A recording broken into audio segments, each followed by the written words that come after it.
जब दुआएं साथ होती है ना तो कमाल तो होना ही होता है। तभी तो आर्य ठीक हो जाएगा और फाइनली आर्य और अनु एक साथ जब घर लौटेंगे तो खुशियां लौट आएंगी। तुमसे तुम तक का आने वाला ट्विस्ट होने वाला है बहुत ही ज़बरदस्त और धमाकेदार।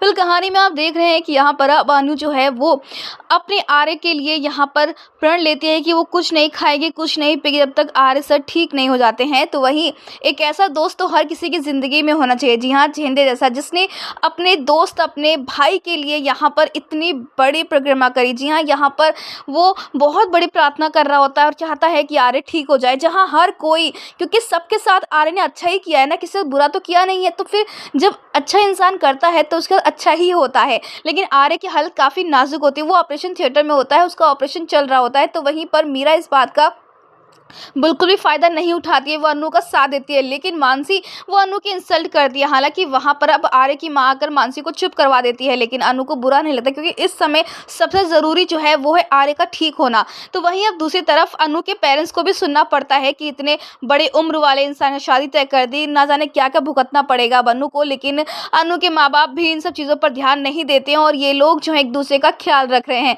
क्योंकि आर्य की वजह से यहाँ पर सब लोग एक साथ हैं। जहां आर्य की माँ दवाई नहीं लेती तो वहीं पर दवाई देने के लिए अनु के पेरेंट्स आगे आते हैं, अनु के पेरेंट्स दवाई नहीं लेते तो अनु उन्हें दवाई देती है। यानी कि यहाँ पर सब लोग एक दूसरे का ख्याल रख रहे हो, एक साथ सब लोग बैठकर भगवान जी के आगे प्रार्थना कर रहे हैं। एक बार भले ही डॉक्टर जो है वो अपने काम को करने से चूक जाए या फिर अपना काम तो वो बेस्ट करते हैं, लेकिन उनके हाथ में भी क्या ही होता है, लेकिन ऊपर वाले के हाथ में सब कुछ होता है।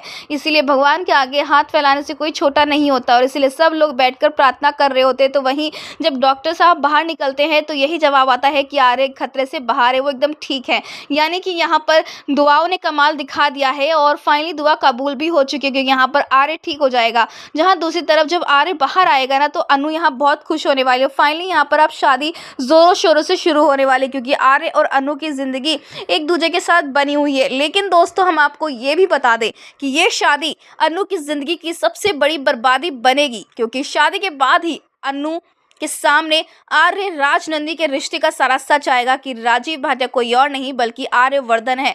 और राजनंदी और आर्य का रिश्ता क्या था और क्या सच्चाई है, यानी कि हीरो ही विलन है, ये सच जल्द ही खुलेगा और कहानी में यही ट्विस्ट आप सभी को हैरान कर देगा और सोच में डाल देगा। फिलहाल आप कितने एक्साइटेड देखने के लिए आर्य और अनु को एक साथ, हमें कमेंट के शेयर करें। ऐसी टीवी के लेटेस्ट अपडेट के लिए चैनल को सब्सक्राइब कर लें।